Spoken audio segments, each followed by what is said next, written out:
Ladies and gentlemen, dear colleagues, dear Mrs. Branca, it's a great pleasure for me to be with you this afternoon, early evening. And I think we are all indebted to Professor Salax for the event we are going to attend now. Thank you very much for the invitation, Juris. Thank you for the introduction and for all the preparations. And thank you also for being the sponsor of this event. We have made all these preparations in order to speak about a composer who has repeatedly resurfaced in the medical literature of recent years. This composer is not only interesting for historians of medicine, but of course also for historians of music. In a certain way, he reinvented piano music because he considered sound equivalent to the human voice.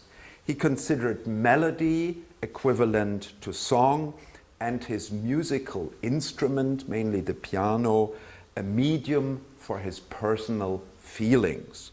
Celebrated as a virtuoso in his days and ours, I'm speaking, of course, as you just heard, of Frederiku Chopin, or as his Polish compatriots pronounce his name, Fryderyk Chopin. But can one consider Chopin from a medical perspective, as it is written here? Can one dissect his life and work? Can one dissect the works of one of the most important artists of the 19th century?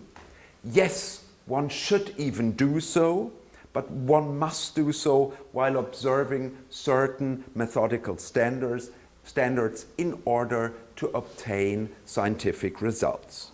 I will talk about these standards in a few minutes.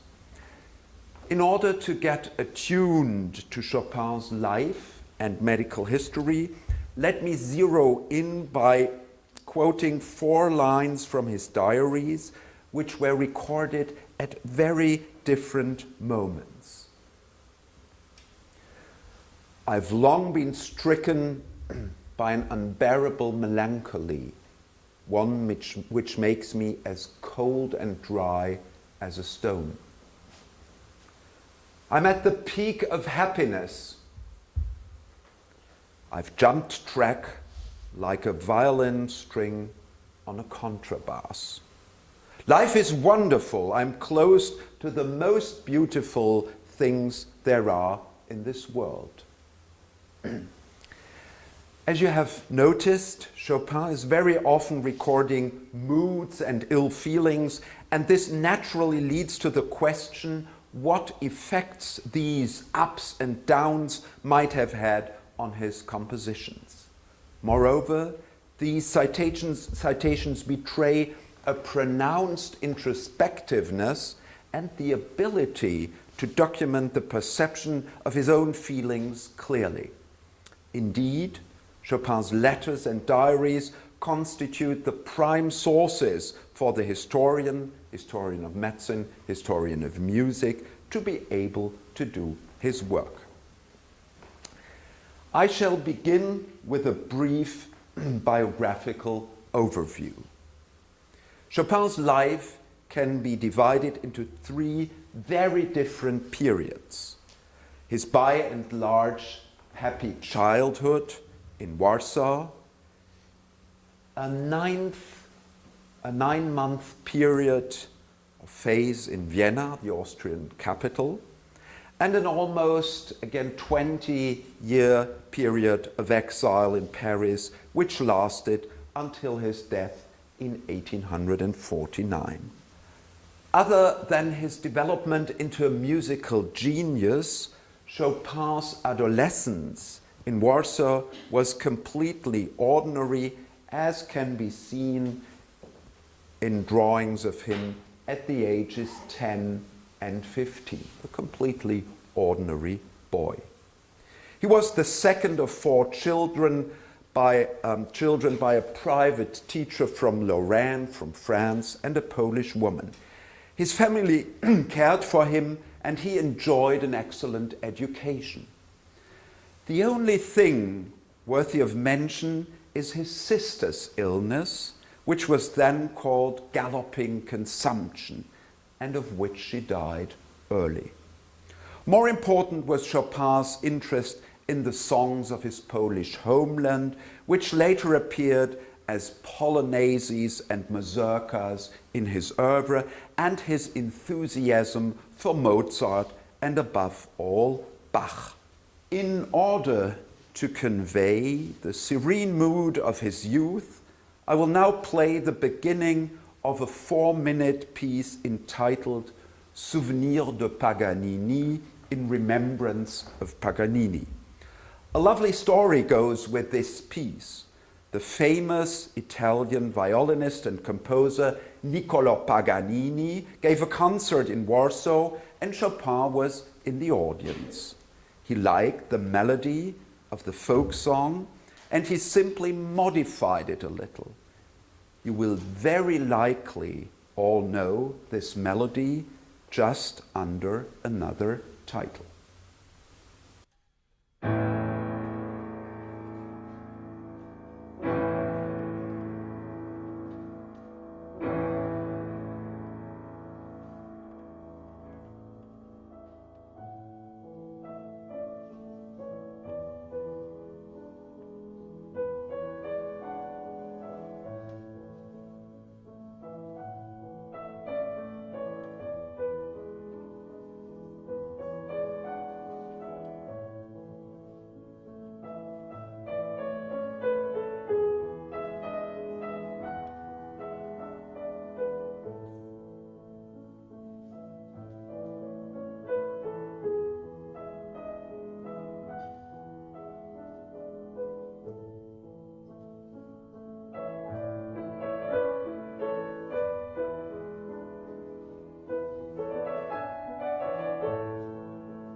This serene happiness led only a few months later to Chopin's first depressive crisis.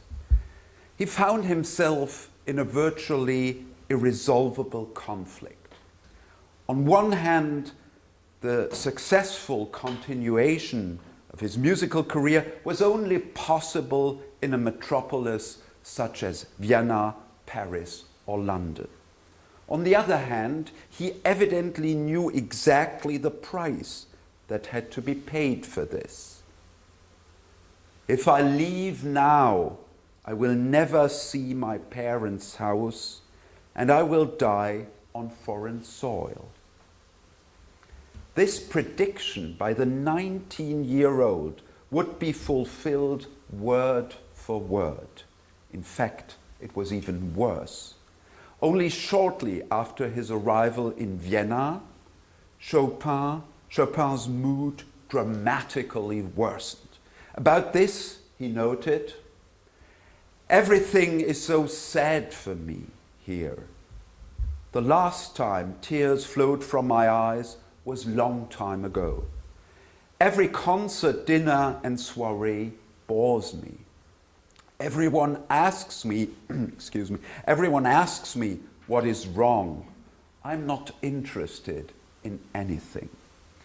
I play quiet pieces in the salons. Yet when I get back to my apartment, I rage upon the piano."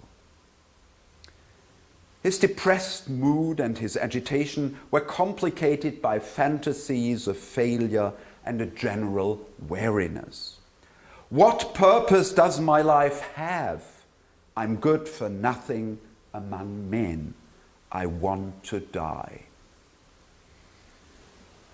After about 9 months, this feeling of worthlessness reached a climax and in his diary, Chopin compared himself with a dead body, with a corpse. A corpse must feel as I do when I stop weeping. It was undoubtedly a passing withering of my feelings. For a moment I was dead to my heart. Or rather, for a moment my heart was dead to me. Why not forever? Perhaps that would be more tolerable for me. The factors that triggered this crisis can be found in any psychiatric textbook today. Loss of the family, loss as well of his Polish homeland, which was a severe blow for the patriotic Chopin. Separation from his first love, to whom he had never confessed his feelings. Moreover, his hope of artistic recognition was denied him in the Danube metropolis in Vienna. As ballroom music dominated the scene in Vienna, Austrian publishers evidently thought it too financially risky to print the works of an unknown composer from abroad. Finally, political developments caused psychosocial stress of the first order. Only a few days after his arrival in Vienna, Chopin learned that the long-expected revolt against the Russian army, which had occupied the Duchy of Warsaw since 1815, had failed. The struggle for Polish freedom had been lost once again, and his family was in acute danger. Chopin drew on this failed revolution for a composition known to his contemporaries as the revolutionary etude, which we shall hear shortly. But please permit me, before that, a few preliminary remarks. Just before this piece was written, a technical revolution in piano construction had taken place, which made possible in an entirely new way of writing and playing music. This technological change gave rise to an innovative musical form of expression, the virtuoso style, or as the French called it, the style brillant. Chopin used these novel options in his own way. First, to dedicate all of his written work to the piano and the musical miniature. And second, to transpose his moods from the inner mental fair into a public space. I pour my despair out onto the piano. J'épanche mon désespoir sur le piano. Out of the 1,500 pages of Chopin's correspondence, this sentence is a key, if not the key, to his compositional work. Nowhere else did he provide such a clear statement of artistic intent. Confirmation of this conjecture is in fact found in the revolutionary etude. It begins like a shot, pang at the beginning, followed by a back and forth melody with a flickering restive left hand. It includes many technical innovations and contrasts sharply with the lovely song we heard at the beginning.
At first glance, it appears that Chopin's Vienna period offers posterity a textbook-like spectrum of what we today would call a major depressive episode.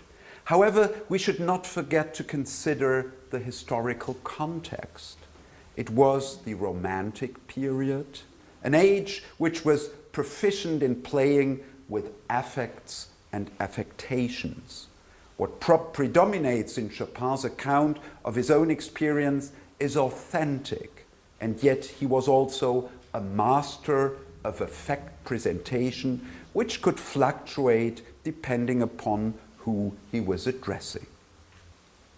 With the move to Paris, Chopin's depression gradually and completely subsided. His start in this city was also not simple, but within 2 years after arrival, he had become the darling of the Parisian aristocratic elite. One princess expressed this sudden admiration succinctly. Chopin is perhaps not the greatest pianist. He's much more than that, the one and only. He chose a career strategy which clearly differed from the usual competition, appearing almost exclusively in the salons of the happy few and seldom giving public concerts. In a decade during which the less well-known Franz Liszt entered the Parisian virtuoso contest against the famous Thalberg, and the essential criterion of success was how many ladies passed out in the hall during the performance's climax, Chopin accomplished something very rare. He became famous outside the public sphere. The best explanation for this phenomenon was given by the German poet Heinrich Heine, who likewise lived in Paris and wrote in his Report on Chopin, "He is the darling of those who see in music the highest spiritual enjoyment. His renown is aristocratic in nature. He is perfumed by the praise of high society. Nature gave him a delicate, slim, and somewhat lanky figure, the noblest of hearts and genius. Nothing compares to the pleasure we get when he sits at the piano and improvises." At about this time, everything was going perfectly for Chopin. In June 1835, he saw his parents for the first time in 5 years when they took a trip together. This was when he wrote the sentence quoted above, "I am at the peak of happiness." In the heat of emotion, he produced within 4 weeks a mazurka, a waltz, and a polonaise. On his return trip, he visited a Polish earl's daughter, whom he even described as his future wife. Even the most critical results of these early Paris years cannot ignore social and material successes. Chopin's reputation as a prestigious composer and brilliant teacher spread throughout Europe, and the addition of his work created the basis for his worldwide fame. Simultaneously, the Chopin legend we know today arose, a legend that portrays him as an ethereal, shadowy figure who mournfully plays the keys until dusk. For fans of this Chopin legend, I have chosen one of the most romantic nocturnes. You will now hear the first part of what is perhaps the most beautiful of Chopin's pieces inspired by the night, Opus 9, number 1 in B-flat major, but only the first part of it.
Only a short time later, a new shadow fell on Chopin's life. His engagement to the Polish earl's daughter fell through when the girl's mother noted the first signs of a chronic illness. He cuffs endlessly, reported Franz Liszt's mistress at the same time in Paris. The onset of physical decay can thus be confirmed. Chopin's first somatic breast symptoms manifest themselves when he was 26 years old. In that time, in the same year, he encountered for the first time the woman who would accompany him through his subsequent years. Aurore Dupin, Baroness Dudevant, known better as Georges Sand, the most productive French female author of the 19th century. She's commonly seen as a breaker of taboos, as a murderous vamp who dressed in pants and smoked cigars. Not all of this is correct, and above all, what is overlooked is that she had had an early and particularly unhappy marriage with an older man. Her relationship with Chopin can now fill entire library shelves. She was his mistress and conversational partner, a strong support, and a caring nurse, simply the woman of his life. In any case, even before their relationship began, she had an astonishingly clear estimation of what was to be and wrote on the subject of love to Chopin.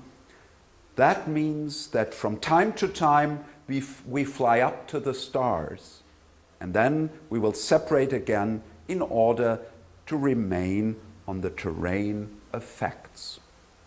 Initially, however, they choose a more easily achievable goal and decided to take a trip together.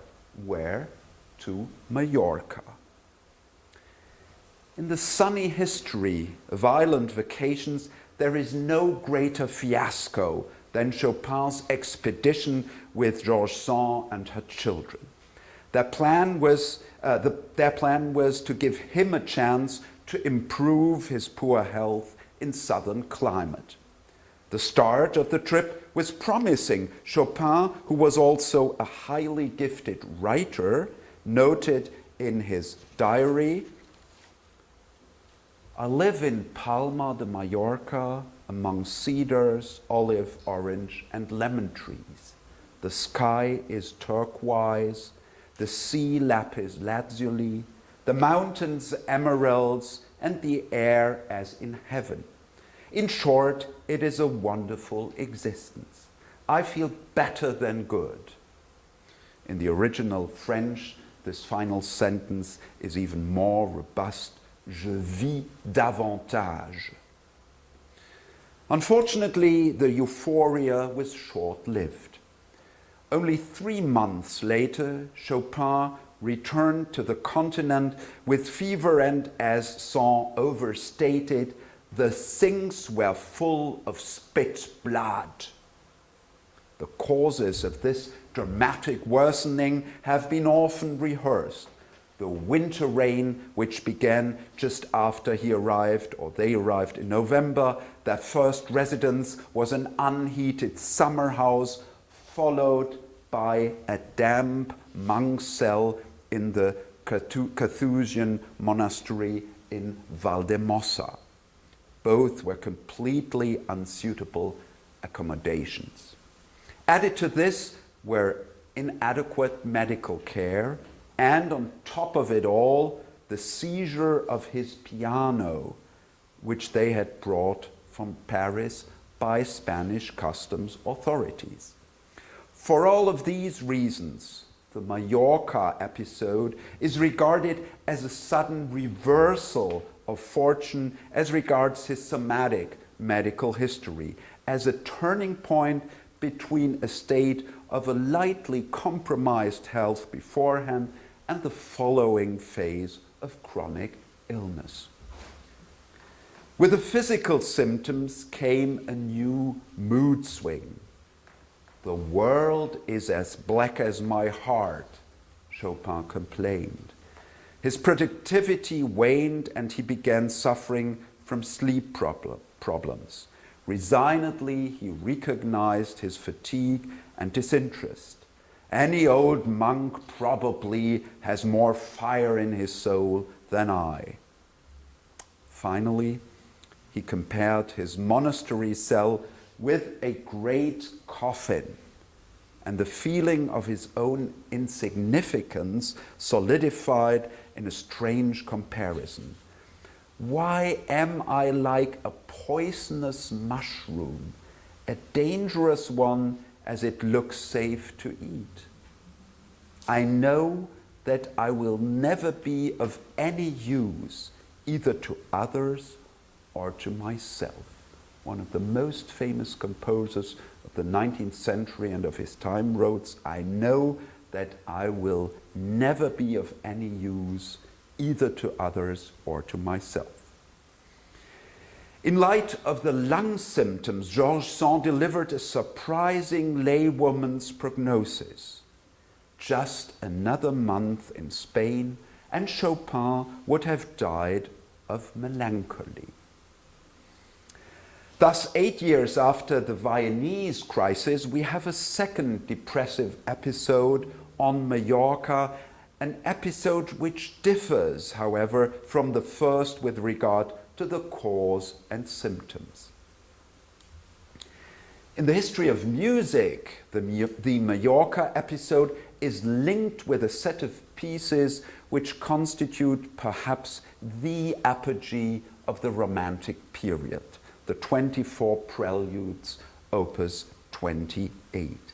It is here that Chopin's life in major and minor keys is most closely condensed, for like Bach's well-tempered Klavier, das wohltemperierte Klavier, the sequence of the pieces corresponds to the order of the 24 keys. A minor follows C major, E minor follows G major, and so forth. Historians of music sometimes argue that the morbid atmosphere of Valdemosa is almost perfectly reflected in the pieces themselves. But mind you, lengthy sections of the preludes had already been sketched out earlier, and for this reason, considerable caution is advised with such simplistic assertions. For today, I have selected the shortest piece of these 24, a 60-second prelude in A major.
In the years after Mallorca, we see a patient who needed constant care.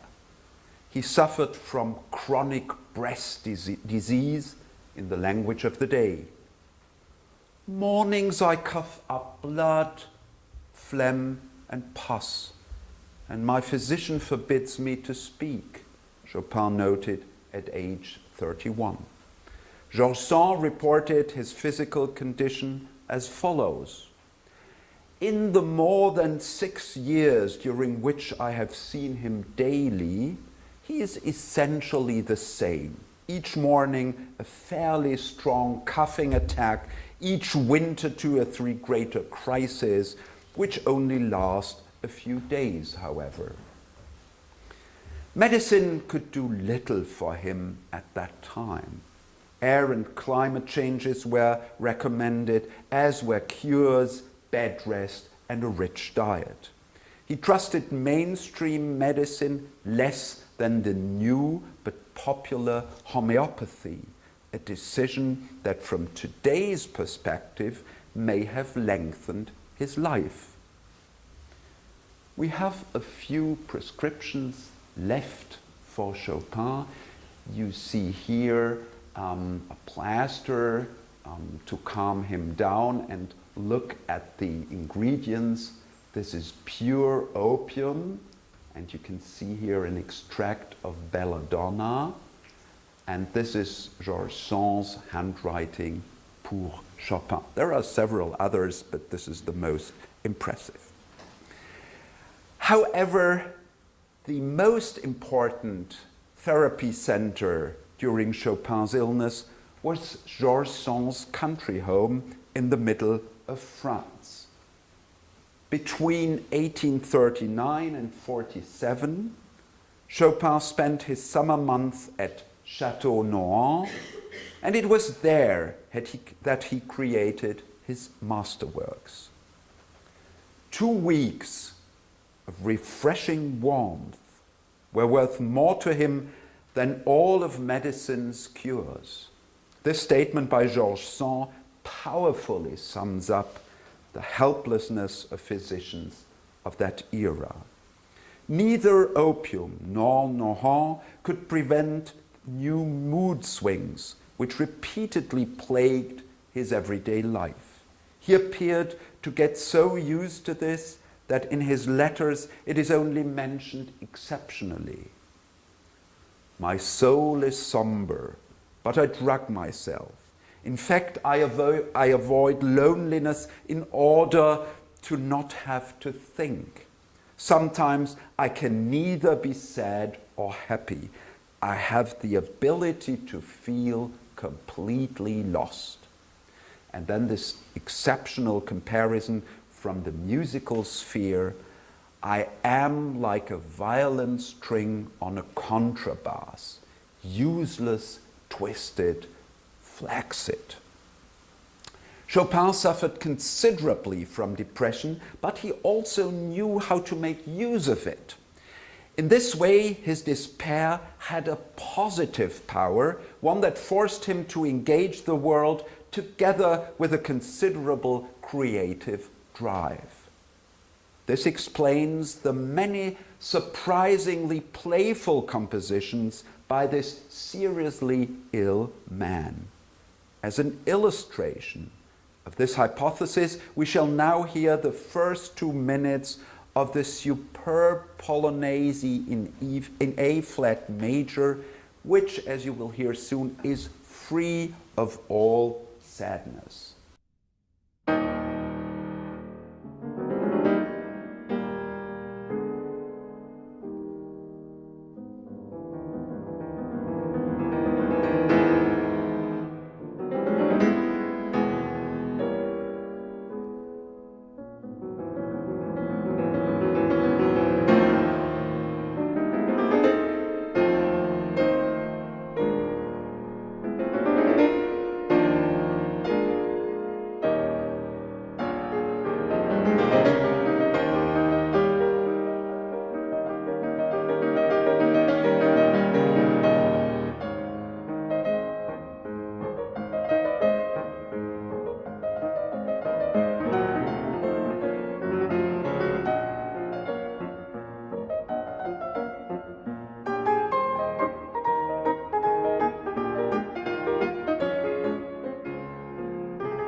really melancholic, huh?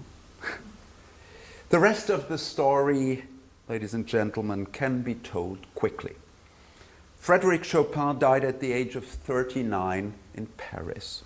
Before his death, 2 photographs of him were taken which, from a medical perspective, have attracted much attention. One wants to read out of them a swelling of the face, maybe here or there a little bit, an anemic paleness, or that he has lost weight. The sleeve here may be a little bit too big, but as you see, these are nothing but speculations. Nevertheless, one question is pressing. From what did Chopin really suffer, mentally as well as somatically? In answering this question, I do not want to bore you with considerations of how difficult it is to project today's diagnosis back onto the past.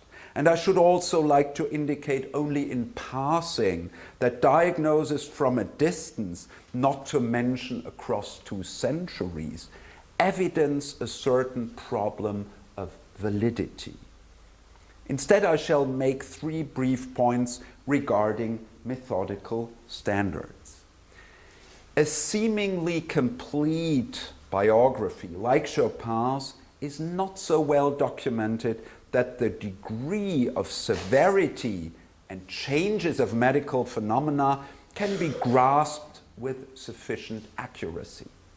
Common sources, such as personal testimonies, are not medical documents which seek to depict clinical symptoms. No matter how convincing a few lines may be, one can certainly not argue that some kind of description is sufficient enough to be usable for the present, for example, to make a diagnosis. This leads to a second difficulty. For many famous artists of the past, a present-day disease has been constructed from more or less randomly assembled symptoms, without any chance to verify or falsify this hypothesis. The result of this procedure is speculation without limit. My third and decisive point concerns the fundamentally different perspectives of physicians and historians of medicine. Naturally, physicians need diagnosis today as a prelude to therapy, for prognostic evaluation, or in order to settle up with whomever is paying, insurance companies, for example. Yet when dealing with historical figures, these necessities are inapplicable. And what's more important, almost every author writing on Chopin or Mozart or Bach naturally sees their current medical knowledge as the point from which they act. Medical knowledge, however, particularly in the field of disease concepts, is not static. It changes over time. This insight is exemplarily illuminated by a list of psychiatric armchair diagnoses which have been proposed in Chopin's case in the last 100 years. Upon closer inspection, the newest concepts are reflected in labels attached to Chopin. This begins around 1900 with psychasthenia, French label Pierre Janet. Then in the 1920s, Kreppelin's manic depressive disorder, I'm sorry the M is missing here, followed shortly thereafter by psychoanalysis in combination with thinking about specificity. This is tuberculous psychoneurosis, a separate disease entity. This is a French label. We have here the concept of schizoid or depressive psychopathy in the 1950s.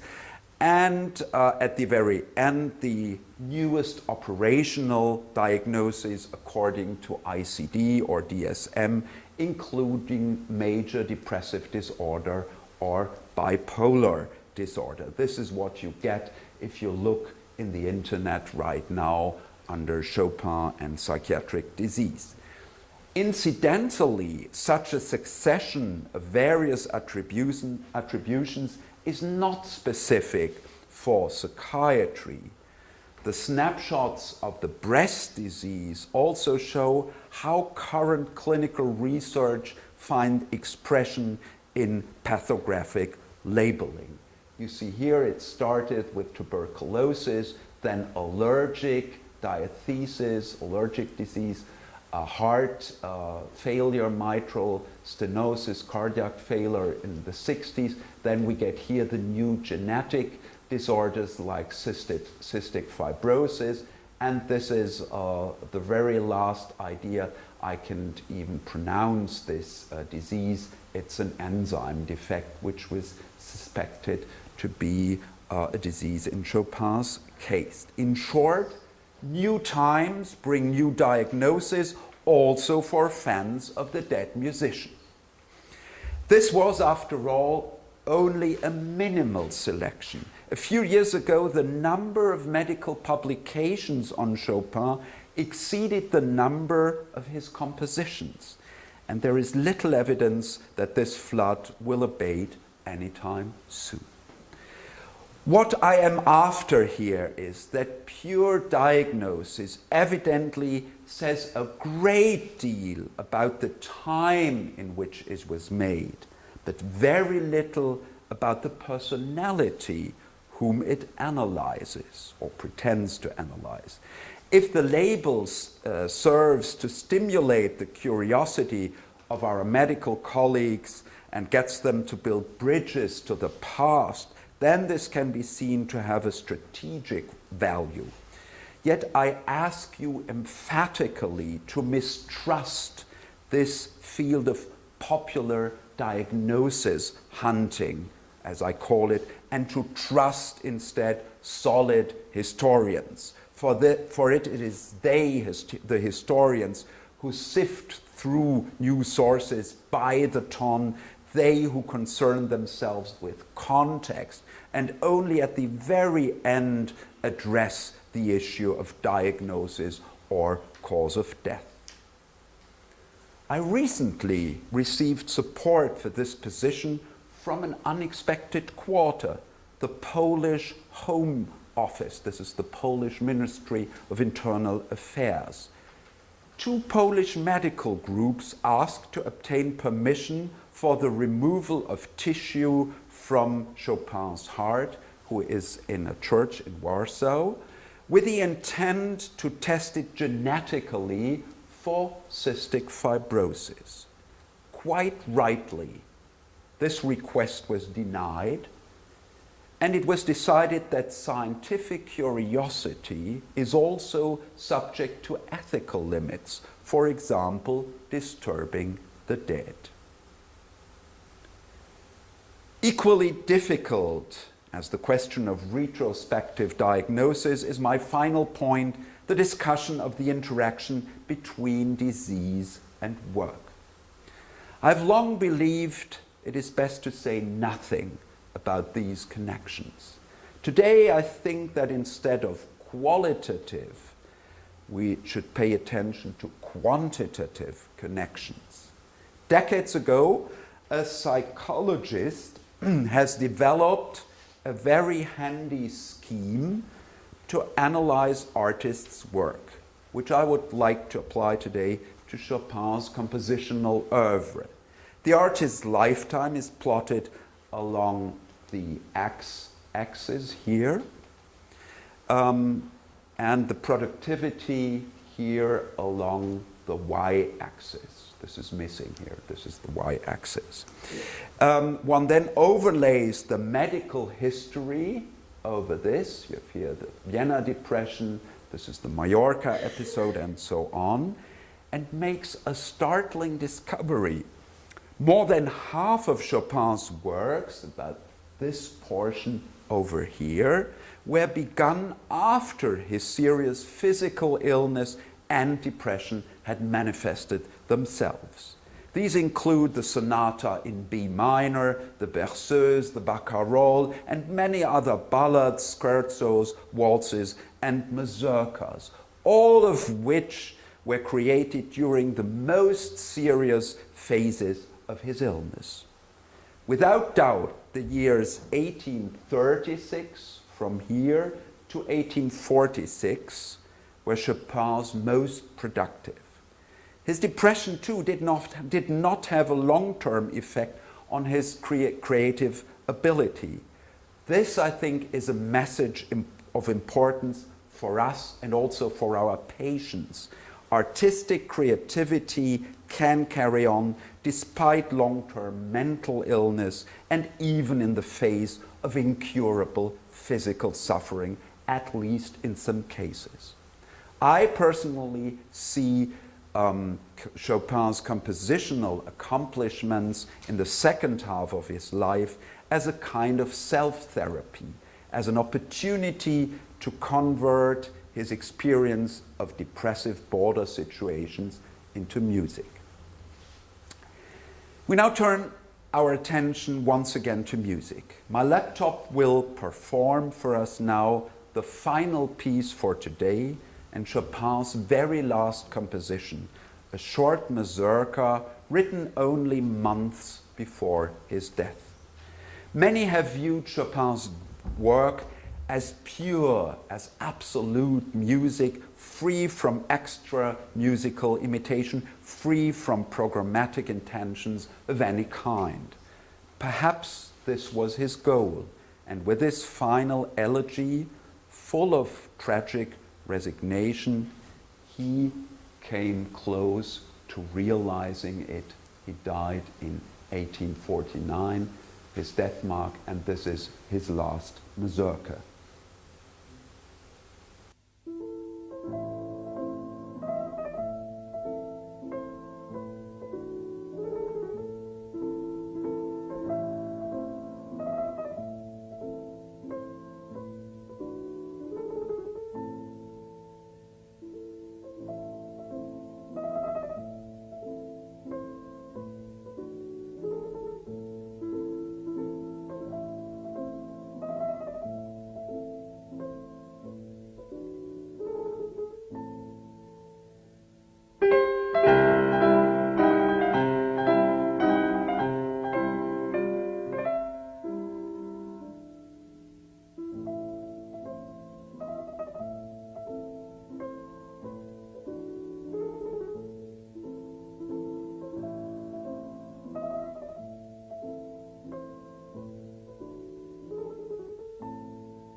Ladies and gentlemen, having come to the end of this lecture, I should like to risk an assertion.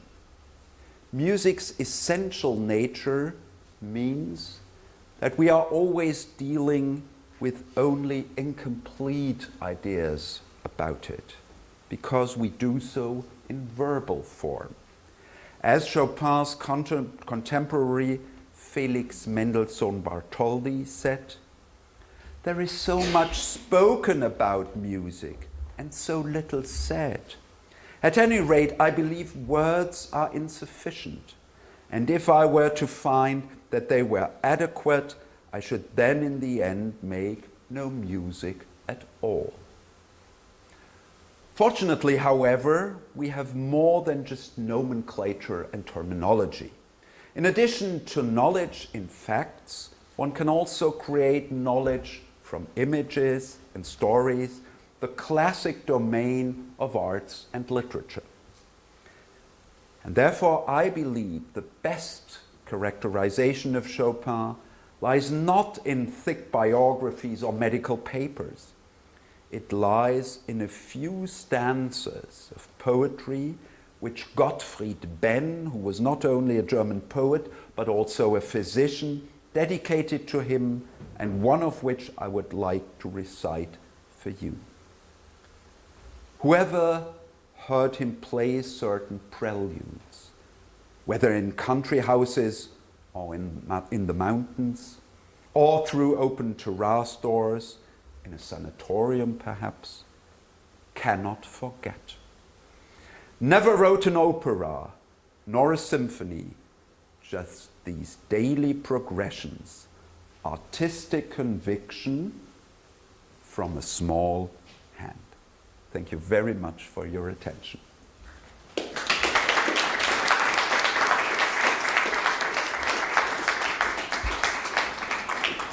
Thank you very much, Professor Karenberg. Now we will start our discussion. I'm a little bit confused. A little bit. Thank you for a nice journey, let's say, in the past, but it was even more than journey. It was like an intimate performance with your interesting stories, with the music. It was like a really intimate meeting with the Chopin, So, many questions, I expect many questions. Es būs daudz jautājumu. But probably my first question is to the students. How do you feel in Latvia? Because you like Chopin, kind of separation from, let's say, your country, Germany or Scandinavia, and so probably you're also a little bit depressed. Maybe later, during the coffee, you will describe your feeling. But my question, and I will initiate this discussion, is to Professor Karenberg. What do we know about the doctors of Frederik Chopin? Because he was not ordinary man. He was, well, outstanding, popular, mon ami, and whatever. Probably also the doctors was not ordinary, maybe famous. Yeah, there were very few. He had more than 30 doctors, because he had more than 30, a long career. It started at home with pediatric illnesses, but then in Paris, of course. And, he is a very good example in the history of medicine to study how treatment and also how diagnosis was made 200 years ago. Usually we can read from the textbooks, but we know very little about the practice of medicine.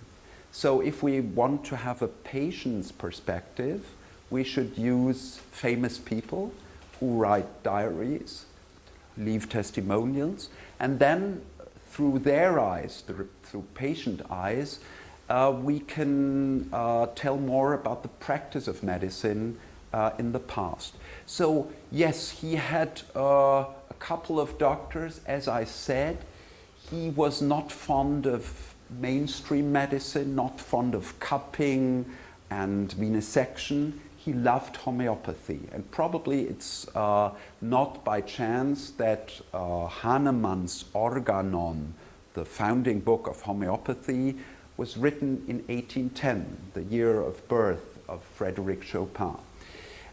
He had very few famous doctors. One was Sir James Clark. He was once on the British Isles, or twice, and so he saw him. He made, as we think now, immediately the diagnosis of tuberculosis in progressive stadium, and Chopin writes, he gave me his benediction. And one of his last doctors was Cruveilhier in Paris, who also did a dissection, but unfortunately the Institute Department of Pathology, there was a fire in the 1860s, so this protocol is lost. But what is interesting is that Chopin has a very clear mind about what he wants from doctors and what he doesn't want. So he's always portrayed as a very shy man and anxious about this and that. Yes, that's true, but he has two fields in which he is quite straightforward, and this is A, music, and B, medicine. Yes, thank you very much. Well, and thank you very much for prescription opium with belladonna. Yeah, this was used against cough.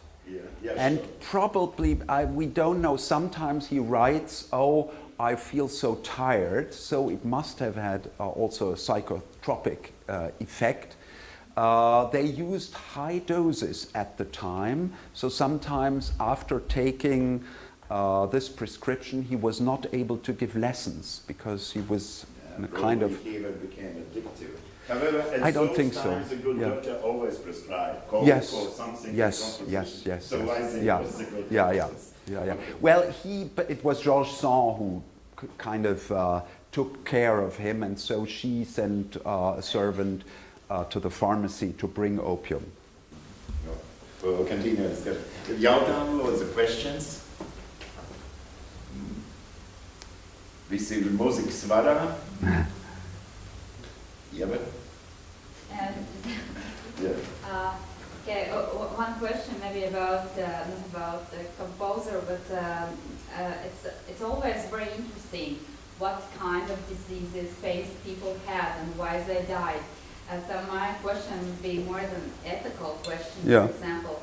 So what is there any like period of time after which it's ethical to start to talk about the disease of some of the famous person? Mhm. Because it's sometimes hard to understand. Mhm. Is there any period of time, or just how we feel about it? I will answer the question, but let me turn it around. Okay. Do you think it is of any importance? Would it be a different man for us if he had cystic fibrosis and not tuberculosis, as many think? No. So, I mean, physicians are preoccupied with diagnosis.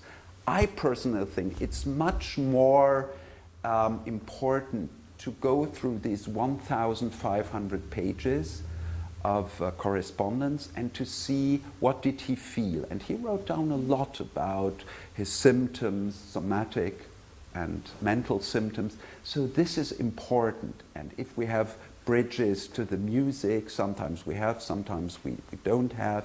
So I think this is the important point. And if we would work more on this as physicians, as historians of medicine, probably historians of music would be more interested in our work. If you are a historian of music in Poland and with these lists of diagnoses, it is not appealing for them. Yeah, so I think there is very little, or you cannot say after 100 years or 200 years, because the concepts of disease change very quickly in the last 200 years. Of course, when he died, he was a kind of ideal example of a romantic genius with tuberculosis. Slim, pale, early death, so kind of really perfect example of that. Personally, I think from epidemiology and all the criteria, it is more than likely that he had tuberculosis, but I cannot prove it, and I don't think that it is very important, quite frankly. All the other things are more important. Yeah, Lewis. Only a small remark. Yeah. I think that the professor, I am not medical, Mhm. yeah, but when I'm thinking about, when I think about Chopin, I understand this gentleman. He was big patriot of his Yeah. homeland. Yes. His homeland was occupied by Empire, Russian Empire. Yes. And this beautiful gentleman had heart illness, nostalgia. Yeah. Yeah. My opinion. Yes. It is main nostalgia. Yeah. Is working every time, every day, every night. Yes. What? My opinion. Yes. I think, as I said, the loss of his homeland was a factor in Vienna for his first dramatic crisis. However, it is always said that he was such a patriot. He was in Vienna with two friends.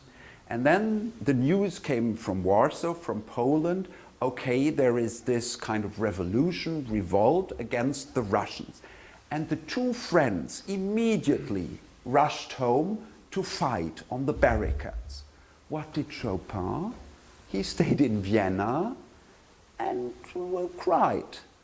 So he was a patriot, kind of a patriot with his lips, from the end of his lips. So a true patriot would have rushed back, but maybe he knew that he could do more for his homeland, for Poland, when composing music. So it's a very special sort of patriotism he had. It took me 20 years to understand how important he is still today for Poland and for the Polish. He is by far the most popular and renowned Pole who ever lived. You have a lot of writers, politicians, and so on, but he's clearly number one. Thank you. So maybe Paul has glorified Chopin for himself. Yes. But what do you think? How he himself associate himself as more as a Pole or more as a French? Well, the interesting thing, he's really half and half. The father is from France, Lorraine, the mother from Poland. 20 years in Poland, 20 years in France. So most of his letters are in Polish, so he could, of course, speak French. Very little German. He was educated, he could speak Latin, so on, or understand Latin. It's really difficult to tell. I think the music, he heard a lot of melodies as a young boy on the countryside. And he had really, that was probably a sign of a genius. He had a wonderful musical memory. He never forgot a melody he heard once, and he turned that into music. So from a musical point, he's clearly Polish. But he, on the other hand, he once asked in France for a French in the 1830s, after he arrived, a couple of years after he arrived in Paris, he asked for a French passport, and he was denied. Because they said, this is a composer from abroad. Yes, he may be famous, but he is artist. He's not so rich, so no French passport for him. So he remained officially Polish until his death. And also the corpse, he's buried on Père Lachaise in France, but his sister took his heart, put it into alcohol and took it to Warsaw, and it's in the Holy Cross Church, in a pillar in the Holy Cross Church. He himself was afraid of being buried alive, so in his last will, he said, "Cut out my heart, so that I will not." That was a little bit earlier, but it was still alive, these ideas. And so his heart is in Poland, and the first thing before the Nazis came in 39, early 40 to Warsaw was that priests took out this national jewel or icon, put it into custody, and then after the war it came back. So it's really half and half. Yeah? Oh, very good. Yeah. First of all, thanks for the presentation. You talked about the connection or the possible connection between psychiatric diseases or disorders and creativity. Mm-hmm. And my question is, are there known any valid evidences regarding to the medical background of the scientific research nowadays to this possible connection? Very good question. I think the basic problem is that we do not have a theory which is which can be applied to both creativity, especially in music, and psychiatric disease. The oldest one is psychoanalysis, but this is very difficult, and as we know today, it's maybe not very reliable and valid. The second one is structuralism, which is also French structuralism, not leading very far. So the answer is, and especially a third problem is, this is historic diseases. So we don't know what melancholy was 200 years ago in comparison to our depression today. One must be very, very careful. So this is a difficult field, and I avoid, in general, speaking about it. You can say if you have an artist with some kind of schizophrenic disease, you usually see that if the disease is strong and goes on, the productivity ceases completely. It's like today. So it's very difficult. Many lay people have the idea, oh, psychiatric illness, very productive people. I think this is completely wrong. Even with depression, the first thing is that productivity ceases if the depression is really a strong one. So if you have famous people, or you make a table with 4 fields, one is famous artists, ordinary men, the other is productive and non-productive, you will see that not very many artists are really productive and have questionable psychiatric disease. I think this is overrated. And I think it's worthless. The literature is full of it to make retrospective diagnosis. It's by far the most, in terms of quantity, the most numerous publications in the field of history of medicine are on diseases of famous people from the past. But it's 98% are worthless for the reasons I tried to explain. But thank you for this excellent question. Okay. Yeah. Just a small question. Do you know if there's any information about similar mental or physical diseases within his family? You mentioned something. Very good question. Yes, that's for the sake of time, I left this out. No. There is no genetic load in his family. I said so I think his father and mother died in their 70s. He had 3 sisters, and the older sister died at age 14, most likely from tuberculosis, so from what we know. There are adherents of the hypothesis of cystic fibrosis who have constructed a family tree, but then, I mean, you have to really distort reality.